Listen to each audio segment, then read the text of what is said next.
राष्ट्रीय महासचिव नितिन नागर ले आ चुके हैं साथ में नाम सिद्धिपीठ गुरुकुला है। मैं इनका बहुत आभार व्यक्त करता हूँ। मैं बहुत बहुत ऋणी हूँ। मैं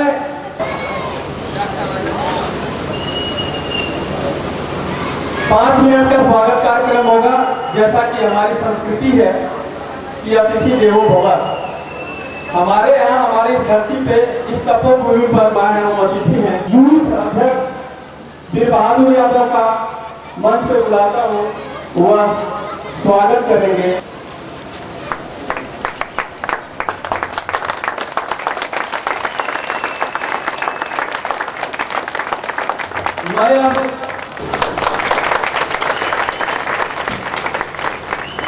मैं अब अनुरोध करता हूँ मनीष सिंह का प्रोटेक्ट इंडिया यहाँ तक का सफर तय की और स्वागत करेंगे डॉक्टर राकेश राणा जी का जो हमारे बीच में आए हैं।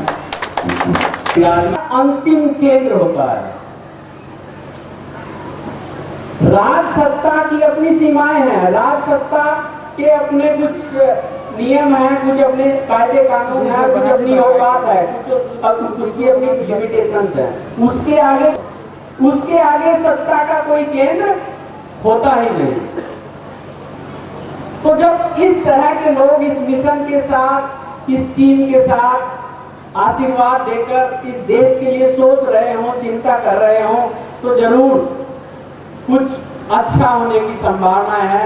तो आप इसी पॉजिटिव और सृजनात्मक सोच के साथ मिशन प्रोटेक्ट इंडिया का सहयोग और समर्थन कर इस मुद्दे पर, इस मिशन पर अपना योगदान सुनिश्चित करेंगे और इस क्षेत्र में इस महायज्ञ राम रसायन यज्ञ के साथ जुड़कर इस पूरे देश के विकास और मकसद के लिए आप हमारा और अपना साथ देंगे। इन्हीं शुभकामनाओं के साथ इस क्षेत्र के लोगों का, आयोजकों का, भाई विनय सिंह का, जिसने इतना सुंदर प्रोग्राम इतने कम समय में इतनी ऊर्जा के साथ यहाँ आयोजित किया, एक बार फिर आप सबका आभार व्यक्त करता हूँ और एमपीआई के बारे में और साथी बहुत डिटेल में धन्यवाद। इतने सारे सरकार के लोग, नुमाइंदे लोग हैं, फिर की बिजली की इतनी बड़ी समस्या है जिसको कहना, अब मेरे पास तो कोई शब्द नहीं कि कैसे यहाँ के लोग जीवन यापन करते होंगे। साथियों, मैं गुजरात गया था। यह मिशन प्रोटेक्ट इंडिया जो बनी है, हमारा गुरुजी ने, संत श्री आर्य भागा जी ने नारा दिया है कि मोदी लाओ देश बचाओ। गुजरात में दोस्तों 24 घंटे बिजली गांवों में रहती है। इसी संविधान से, इन्हीं लोगों से यह मुख्यमंत्री काम करके दिखाया है, गुजरात में विकास करके दिखाया है। जब मैं अपने नौजवान साथी से यह चर्चा किया, इस नौजवान साथी ने मुझे दिल्ली में कहा था कि भाई, मेरे दिल में बड़ी करुणा है। आज वह बाबा नबी रसूल हमारे बीच में नहीं है। मैं उनको कोट कोट प्रणाम करता हूँ। इस मठ से परिचय कराने वाले बाबा नबी रसूल थे। वर्तमान पीठासीन सदगुरु दास जी अपने आप को, अपने प्राणों की आहुति देके इस आजादी को दिलाया है और अपने आने वाली पीढ़ियों को, इस भारत माँ को सौंप के गए थे। आप याद करो 1947 की आजादी, जिसको पाने के लिए हमारे देश में जितने शहीदों ने प्राण न्यौछावर किए। मेरे सामने विद्यालयों में पढ़ रहे बच्चे, पीजी डिग्री कॉलेज में पढ़ रहे स्टूडेंट्स, हर उम्र का युवा, मेरे बुजुर्ग, सब इस बात को भली भांति जानते हैं कि ये आजादी हमको उपहार में नहीं मिली। ये आजादी हमने, हमारे शहीदों ने अपने प्राणों की आहुति देकर ये आजादी को हासिल किया है। और आज हमारी उस आजादी को, हमारी उस भारत माँ की इज्जत को बचाने के लिए हमने कुछ ठेकेदारों को, कुछ राजनेताओं को उसका ठेका देके गलती नहीं करी, जबकि हमें उनको पता होना चाहिए कि जो आपको किसी जगह पर पहुंचा सकते हैं वो आपको इस जगह से उतार भी सकते हैं। हम कोई भी मिशन प्रोटेक्ट इंडिया के माध्यम से आप सब लोगों को बताना चाहते हैं, हम किसी भी पार्टी के द्वारा अपने भारत माँ की इज्जत को नीलाम होने नहीं देता है कि हमारे देश के नेतृत्व को करने के लिए श्री नरेंद्र मोदी जी का प्रधानमंत्री बनना आवश्यक है। तो इसके लिए हम काम करेंगे और उस काम के लिए हम भारतीय जनता पार्टी को विवश करेंगे कि वो नरेंद्र मोदी जी को अपना प्रधानमंत्री का उम्मीदवार चुनकर हमारे देश के लिए एक कुशल नेतृत्व हमें दे। और हमें लगता है नरेंद्र मोदी जी एकमात्र वो विकल्प है जो कि भारत के विकास के लिए अत्यंत आवश्यक है। हमने उनका गुजरात में किया गया विकास कार्य देखा है, हमने उनका अपने देश के प्रति धार्मिक धर्मनिरपेक्षता का नारा देखा है, हमने उनको उनके चरित्र को इतनी करीबी से देखा है कि हम संत श्री आर ढाका जी और हमारे अन्य संतों की वाणी से और उनके द्वारा किए गए भविष्यवाणी से और अपने दिल की आवाज से हम कह सकते हैं कि अगर नरेंद्र मोदी जी हमारे प्रधानमंत्री होंगे तो हमारी भारत माता हमें अपने दिल से आशीर्वाद देगी और वो कहेगी कि मेरे बच्चों ने मेरी इज्जत को संभाले रखा है, जो किसी राजनेता के हाथों में नहीं उसको दिया है। मैं आज आप सबके सामने अपने भाइयों से वो अधिकार मांगने आया हूँ कि वो नींद पूरी हो चुकी जो आपको आराम देती थी, अगर अब आप आगे अब भी सोएंगे तो ये नींद आपको मौत की नींद के बराबर की होगी। और मैं नहीं चाहता कि मेरी भारत माता के बेटे इतने कमजोर हों कि कोई भी व्यक्ति आके हमारे यहाँ पर प्रधानमंत्री बन जाए और हमें मनमोहन सिंह जैसे प्रधानमंत्री के रूप में अपने देश को खोखला करने का रास्ता ऐसा मिले कि हम घर पे बैठे बैठे सिर्फ उनके बारे में एक विचार रखें। मैं नहीं चाहता कि हमारी बात सिर्फ विचारों तक रहे, मैं चाहता हूँ ये विचार कर्म में बदले और हमारे देश में एक कुशल राजनेता आए जो श्री नरेंद्र मोदी है वो हमारे प्रधानमंत्री बने और हम अपनी शक्ति दिखा के मिशन प्रोडक्ट इंडिया के माध्यम से इस संस्था के सदस्य बन के पूरे भारत के कोने कोने में आज 10 लाख सदस्य मिशन प्रोडक्ट इंडिया के लिए काम कर रहे हैं। और आपके यहाँ पर हमने आध्यात्मिक दृष्टि से इतनी पावन भूमि को हमने चुना है। हमारे संत आर ढाका जी ने हमको कहा कि अगर हमारा कोई पहला महायज्ञ होगा तो वो केवल घुटमुड़ा सिद्धपीठ पे होगा और वहां से शुरुआत होगी, क्योंकि संतों की वाणी, संतों का आशीर्वाद श्री नरेंद्र मोदी जी के साथ में है और वो हमारे प्रधानमंत्री हैं। इसलिए हमने हमेशा उनको अपने नेक्स्ट पीएम, अपने भावी प्रधानमंत्री के रूप में देखा है। हम उनको गुजरात के सीएम के रूप में नहीं देखते, हम उनको भारत के आने वाले प्रधानमंत्री के रूप में देखते हैं। और वो महायज्ञ आज हमने सुबह किया और हमको वो ऊर्जा मिली, हमको यहाँ पर आके भीखा साहिब, गुलाब साहिब, बुल्ला साहिब सभी संतों का आशीर्वाद मिला। उन्होंने हमारे दिल में आके, हमारे सपने में आके हमको कहा कि बेटा तू चिंता ना कर, तेरी भारत माँ, हमारी भारत माँ को कोई भी नेता नुकसान नहीं पहुंचा सकता। हम तुझको नरेंद्र मोदी जी को प्रधानमंत्री के रूप में देंगे और इस देश की रक्षा करेंगे और तू इसके लिए काम कर, हम तेरे साथ हैं। और मैं इस उम्मीद के साथ आप लोगों से उम्मीद करता हूँ कि श्री विजय कुमार सिंह जो आपकी इस पावन भूमि का बेटा है, मेरा भाई है, इस भारत का नागरिक है, संतों का शिष्य है, मैं उसको तहे दिल से धन्यवाद करता हूँ कि हमें मौका मिला इतनी पावन भूमि पर आके। मैं पिछले 5 दिन से आपकी पावन भूमि पर हूँ और मैं ध्यान मार्ग में हूँ और मैं लगातार इतनी ऊर्जा से भरा हूँ कि अब मुझको कम से कम 1 साल तक मैं वो बम का गोला हो गया हूँ जो कि भ्रष्टाचारियों को उड़ा कर रख देगा।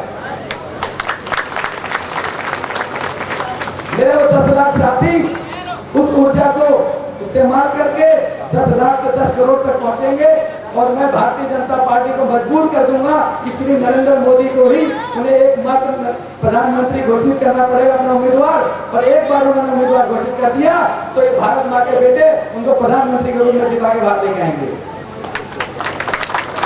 और मैं अपनी वाणी को यही विराम देते हुए, बड़ा होते होते दुनियादारी उसे घेर लेती है, उसका लोग, उसका लगाव अपने परिवार के प्रति उसे गलत रास्ते की तरफ लेके चलता है और दुनियादारी में लिप्त हुआ व्यक्ति निश्चित रूप से परमात्मा से काफी दूर हो जाता है। पहले ऐसी परंपरा थी कि 4 आश्रम में जीवन को बांट दिया गया था। ब्रह्मचर्य आश्रम, जहां लगातार परमात्मा की ऊर्जा में लीन 10 संत लाइन में हुए, ऐसा सिर्फ हिंदुस्तान में और सिर्फ इस जगह पर हुआ।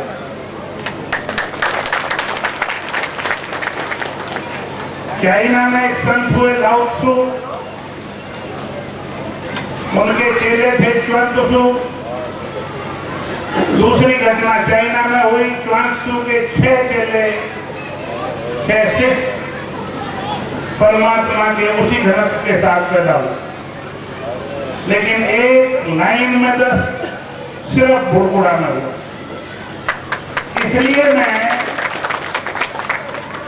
इसलिए मैं यहाँ राम रसायन महायज्ञ करने आया था। वो हम लोगों ने किया, मेरा काम पूरा हो गया। बात पैदा होती है कि आपसे कुछ चर्चा की जाए। इस देश की धरती पे जो पैदा हुआ है, इस देश का बच्चा है, और हर बच्चे का कर्तव्य है कि वो अपने देश के प्रति विचारशील हो। हम किसी सरकार को चुनते हैं, सरकार ठीक वैसे ही काम बड़े होश से ये सोचा कि किया क्या जा सकता है।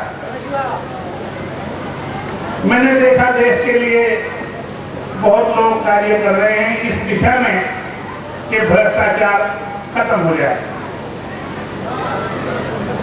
लेकिन किसी आदमी की सुनी नहीं गई। रामदेव पहुंचे दिल्ली, भगा दिया गया। एक बुजुर्ग महाराष्ट्र से आए, भगा दिया गया। विचार किया कि क्या हो सकता है, तो पता चला कि यही संभव है कि जो इस वक्त नेता हैं, इनमें से किसी एक को चुना जाए जो इस भ्रष्टाचार को खत्म कर सके। हम लोगों ने मिलकर अध्ययन किया और पाया कि गुजरात के मुख्यमंत्री ने गुजरात को यूएन काउंसिल ने उसको खिताब दिया second best state of the world, दुनिया की नंबर 2 सबसे अच्छी स्टेट। मैंने बच्चों को वहां भेजा, देख के आए 24 घंटे बिजली, बेहतरीन सड़कें, विकास के नाम पर जो संभव हो सकता है वो है। विचार किया कि क्यों ना हम भारतीय जनता पार्टी को दबाव में रखें कि वो नरेंद्र मोदी का नाम प्रधानमंत्री पद के लिए दें, लेकिन वही लालच अडवाणी जी सोचते हैं मैं सीनियर हूं, मुझे प्रधानमंत्री बनना चाहिए, क्योंकि ये तो वो जान गए कि भ्रष्टाचार की वजह से कांग्रेस को जा रही। फिर राजनाथ सिंह जी, मैं क्यों नहीं बन सकता, फिर सुषमा स्वराज जी, मैं क्यों नहीं बन सकती। भाई सब बन सकते हैं। मैं किसी को ये नहीं कह रहा हूं कि उनमें कोई बुराई है, लेकिन एक बात निश्चित है, एक बात सुनिश्चित है कि यदि इस देश को इस वक्त ना संभाला गया तो इतनी देर हो जाएगी कि फिर शायद ना संभाल सके। देश आज बीमार अवस्था में है और नरेंद्र मोदी एक डॉक्टर का काम कर सकता है। हम उनके विकास का कार्य देख चुके हैं। मैं बहुत ज्यादा राजनीति से नहीं बोल सकता हूं क्योंकि मेरा ज्ञान राजनीति में नहीं है। प्रार्थना करता हूं कि आप सब लोग यदि इस बात से सहमत हैं कि देश की हालत खराब है और इसका इलाज किया जा सकता है तो आप हमें समर्थन दें। आपकी बड़ी कृपा होगी। धन्यवाद। नमस्कार। जो ऊर्जा है उसके द्वारा यह क्षेत्र हर ढंग से आनंदित है और आज जो कार्यक्रम आपके सामने हो रहा है यह यहाँ के महान संतों की कृपा है कि दिल्ली में बैठे हुए और वहाँ से इस सिद्ध पुरुष की गरिमा को महिमा को जान करके और अपना प्रथम कार्यक्रम इन महान संतों के समाधि में राम रत्नांजलि के माध्यम से जो एक पुनीत सोच विचार और एक बहुत ही सुंदर उद्देश्य को लेकर के आप लोग यहाँ पर उपस्थित हैं। मैं यहाँ के महान पुरुषों से सतगुरु दुलाल भीमा साहब से यह मैं प्रार्थना करता हूँ कि आप अपने उद्देश्य में सदा सर्वदा उत्तीर्ण हो और आपका लक्ष्य अपने आप में सफल हो।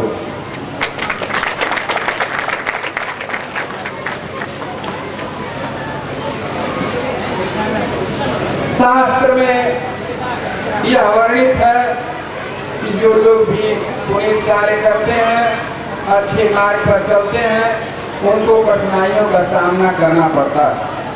सही व्यक्ति को विभिन्न प्रकार की बाधाओं को झेलना पड़ता है, लेकिन उसके बाद जो भी कुछ बचता है वह बहुत ही सुंदर और पुनीत फल मिलता है। इसलिए मैं इस भूमि से, इस पीठ से आप लोगों के उद्देश्य को पूरा होने की इबादत करता हूँ, प्रार्थना करता हूँ। परमात्मा आपके उद्देश्य को सफल बनावे और यहाँ पर उपस्थित सारे जनमानस को मैं आभार व्यक्त करता हूँ। यहाँ पर उपस्थित मीडिया के बंधु और देश के विभिन्न प्रांतों से उपस्थित महान विद्वान संत और दिव्यात्माओं को मैं यह आशा और भरोसा के साथ विश्वास दिलाता हूँ कि आप अपने इस पुनीत उद्देश्य में जरूर सफल होंगे। यही हमारी आपके साथ शुभकामना और वंदना आशीर्वाद है। मैं इसी के साथ अपनी वाणी को विराम देता हूँ और इस कार्य में लगे हुए सारे यूथ को धन्यवाद देता हूँ कि आप इस कार्यक्रम को करके एक अनुभव लिए और आप अपने इसी तरह से लक्ष्य को, उद्देश्य को बना करके चलते रहें।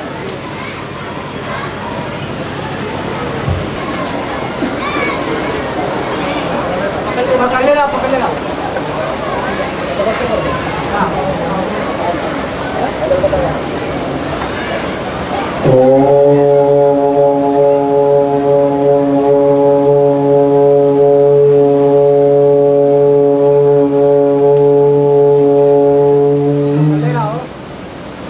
अब यहीं पे कार्यक्रम को अपना परिचय दो। परिचय मेरा नाम मैंने बताया, मेरा नाम आर एस ढाका है। मैं दिल्ली हाई कोर्ट का वकील रहा हूँ 30 वर्ष। 7 साल पहले मैंने संन्यास ले लिया। अब आत्म अध्ययन करता हूँ। परमात्मा से आत्मा का क्या संबंध है वो मेरा चिंतन का विषय है। लेकिन पिछले साल मैं आत्म जागरण में लगा था। मुझे लगा कि देश की स्थिति बहुत खराब है। मेरा फर्ज बनता है कि मैं इसकी तरफ देखूं। करुणावश मैंने देखा कि वो लोग जो देश चला रहे हैं वो देश चला नहीं रहे, देश को लूट रहे हैं। एक के बाद एक घोटाला, लाखों में नहीं, करोड़ों में नहीं, सैकड़ों हजारों करोड़ों में घोटाले हैं। गरीब जनता त्राही त्राही, खाने को रोटी नहीं, महंगाई चरम पर। विचार किया कि इस देश की राजनीतिक व्यवस्था को बदलना चाहिए। श्री अन्ना हजारे लगे थे इसी काम में, इन लोगों ने कामयाब नहीं होने दिया, पावर उनके हाथ में। केजरीवाल लगे अलग पार्टी बनाने, मुझे मालूम है कामयाब हो नहीं सकते। रामदेव जी लगे काला धन वापस लाओ, भ्रष्टाचार मिटाओ, आप सब जानते हैं उनके साथ क्या हुआ। रामलीला मैदान में मार दिया जाता अगर वो लड़कियों के वस्त्र पहन के वहां से ना भागते। इन हालात पे चिंतन हुआ, मनन करने के बाद ये बात समझ में आई कि जो पार्टियां मौजूद हैं इनमें कोई व्यक्ति हो जो देश को ठीक तरह चला सकता हो, तो नरेंद्र मोदी का नाम सामने आया। नेट के ऊपर उनकी सारी जानकारी निकाली गई। मैंने बच्चों को भेजा गुजरात में, इन्होंने जो रिपोर्ट मुझे दी वो शानदार थी। वहाँ की सड़कें, वहाँ लाइट की व्यवस्था, पानी की व्यवस्था, एजुकेशन, सब बहुत शानदार। फिर मैंने देखा न्यूज़ में कि यूएन काउंसिल ने गुजरात को second best state of the world का खिताब दिया। हमें लगा कि ये आदमी अगर देश का प्रधानमंत्री बन जाए तो इस देश का सुधार हो सकता है। बस इसी विचार के साथ हम लग गए। हमने एक मिशन शुरू किया, नाम है मिशन प्रोटेक्ट इंडिया, और टारगेट है कि मोदी को प्रधानमंत्री बनवाना है। अब प्रधानमंत्री का इलेक्शन चूंकि डायरेक्ट नहीं होता, तो हमने तय किया कि अगर बीजेपी उनका नाम डिक्लेयर करे कि हमारे प्रधानमंत्री पद के उम्मीदवार ये होंगे, तो हम बीजेपी को समर्थन देंगे।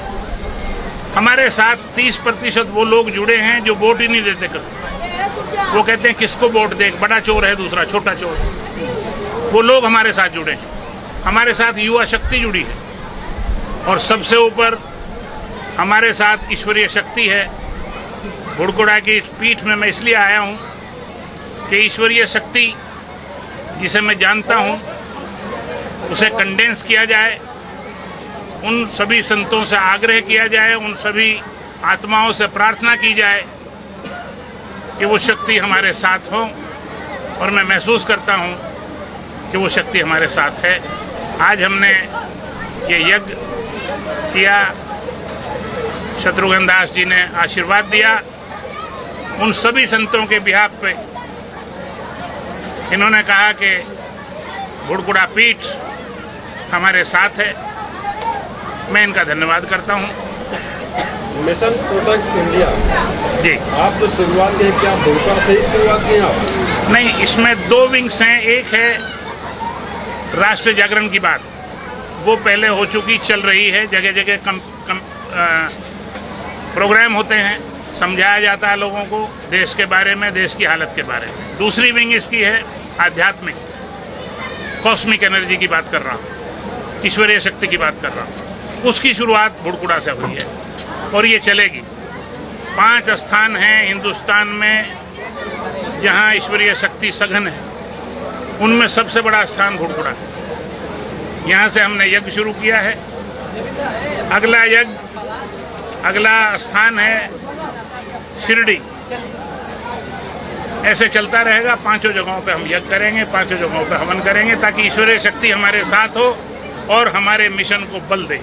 काका जी, जैसा कि आप मोदी जी को प्रधानमंत्री बनाने की बात कर रहे हैं, और मोदी जी जो है बीजेपी के ही मुख्यमंत्री हैं, और आप एक तरह से बीजेपी का विरोध भी कर रहे हैं, आखिर इस तरह हमें क्या मानना? वजह क्या है? वजह यह है कि हम राजनीतिक लोग तो हैं नहीं। हमारा तो सीधा सीधा कथन है कि देश बर्बाद हो रहा है, और हम देखते हैं नरेंद्र मोदी में कि वो इस बर्बादी को रोक सकते हैं। बस इतनी सी बात है। सर, एनडीए सरकार इस तरह की बात है, नरेंद्र मोदी भी है, एक तरह से नीतीश जी भी है, दोनों लोग प्रधानमंत्री के दौर में, तो आप नरेंद्र मोदी को ही क्यों चुने? इस वक्त की जो जरूरत है, आप समझ सकते हैं देश की स्थिति क्या है। देश की स्थिति आपसे छुपी नहीं है, उसके कारण भी आप जानते हैं, मुझे कहने की जरूरत नहीं है। उन कारणों को मिटाने के लिए अगर इन दोनों व्यक्तित्व को मैं सामने रखूं, दोनों अच्छे हैं, लेकिन कामयाब सिर्फ और सिर्फ नरेंद्र मोदी। बिहार की स्थिति और गुजरात की स्थिति में फर्क वो दिखता है, उसका कारण है, और उसका कारण सिर्फ नरेंद्र मोदी। जी, नरेंद्र मोदी से कहीं आप प्रेरित होकर ये प्रोग्राम क्यों नहीं चला रहे हैं? काश ऐसा होता। संतों के लिए ये संभव नहीं है, हमारे लिए वो बहुत छोटी बात रह जाती है। ईश्वर ने हमें जब उस शक्ति से मिला दिया तो अब किसी का सहारा लेके क्यों चले? बैसाखी की जरूरत नहीं है, हम आशीर्वाद स्वरूप नरेंद्र मोदी का साथ दे रहे हैं। राम रसायन यज्ञ का विचार कैसे आया, इससे तो बात क्यों? हनुमान चालीसा में, जैसे दोस्त ने बताया, हनुमान चालीसा में वो शब्द है कि राम रसायन तुमरे पासा, फिर उदासी की जरूरत नहीं। राम रसायन क्या है? ईश्वर की केमिस्ट्री, परमात्मा की केमिस्ट्री। परमात्मा की केमिस्ट्री अगर आप जानते हैं, आपके साथ है, तो उदास कैसे? इसलिए राम रसायन मांगे। आप एक संत हैं और एक राजनीतिक समीकरण दूसरे होते हैं, संत के मार्ग अलग होते हैं। इन दोनों पे कैसे आप विचारधारा एक साथ देख सकते हैं? मेरे देखे सब जुड़ा है, मेरे देखे तो पूरा अस्तित्व जुड़ा है। बात राजनीति की और आध्यात्म की नहीं है, ये पूरा अस्तित्व, ये सारे चांद तारे, जिसमें पृथ्वी भी एक छोटा सा ग्रह है, ये सब एक है। कोई ऊर्जा है जो इसे चला रही है, कोई तो है जो निजाम हस्ती चला रहा है। उस शक्ति को हम जानते हैं, उसे पहचानते हैं। इसलिए राजनीति अलग नहीं हो सकती, कुछ भी अलग नहीं है।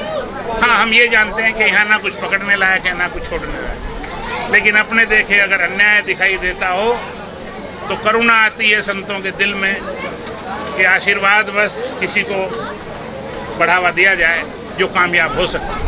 कहा जाता है कि राम रसायन तुम्हारे पासा, सदा रहो रघुपति के दासा। क्या आपका ये सच नहीं कि नरेंद्र मोदी भगवान राम के रूप में भी देख रहे हैं? भगवान राम के रूप में, भगवान राम के सिवा कोई और दूसरा नहीं हो सकता। ईश्वर राम एक बनाता है, दो नहीं बनाता। ईश्वर कृष्ण एक बनाता है, दो नहीं बनाता। ईश्वर विवेकानंद एक बनाता है, दो नहीं बनाता। ईश्वर नरेंद्र मोदी एक बनाता है, दो नहीं बन सकते। राम के रूप में नरेंद्र मोदी क्या आएंगे? वो नरेंद्र मोदी के रूप में आ जाए, भला है। राम राम है, कृष्ण कृष्ण, हम हैं, Modi Modi. Thank you sir. Thank you. राष्ट्रीय जस्टिस संघर्ष करो, हम तुम्हारे साथ हैं। राष्ट्रीय जस्टिस संघर्ष करो, हम तुम्हारे साथ हैं। देश बचाओ, देश बचाओ। संतों की जय। बोलिए सत्य कबूल गुलाम मत के जय। सत्य कबूल गुलाम मत जय। साहेब सतना।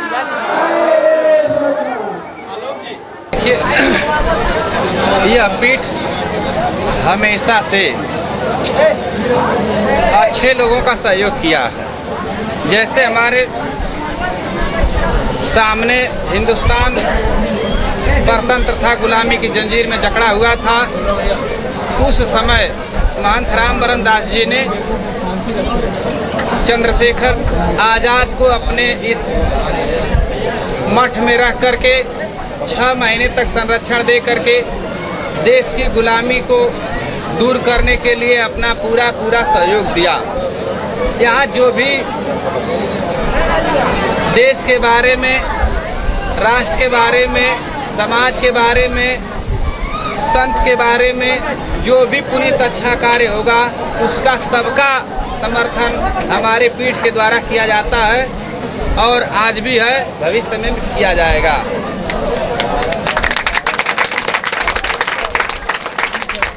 क्या लगता है इस तरह का कार्यक्रम किसी ने इस तरह कराया था जो एक राजनीतिक मुद्दा भी हो और लोग? ये राजनीतिक नहीं है, हमारी पीठ सबको आशीर्वाद देती है, चाहे वह किसी भी सोच विचारधारा के लोग हों, वो यहाँ आएंगे, उनका जो उद्देश्य होगा उसके अनुसार अपना आशीर्वाद लेंगे।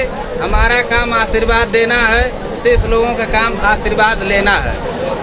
वह अपने लक्ष्य में कितना सफल होते हैं, कितना असफल होते हैं, वह उनका कर्म, उनका परिश्रम और उनका उद्देश्य अपने आप में खुद सामने परिणाम लाता है।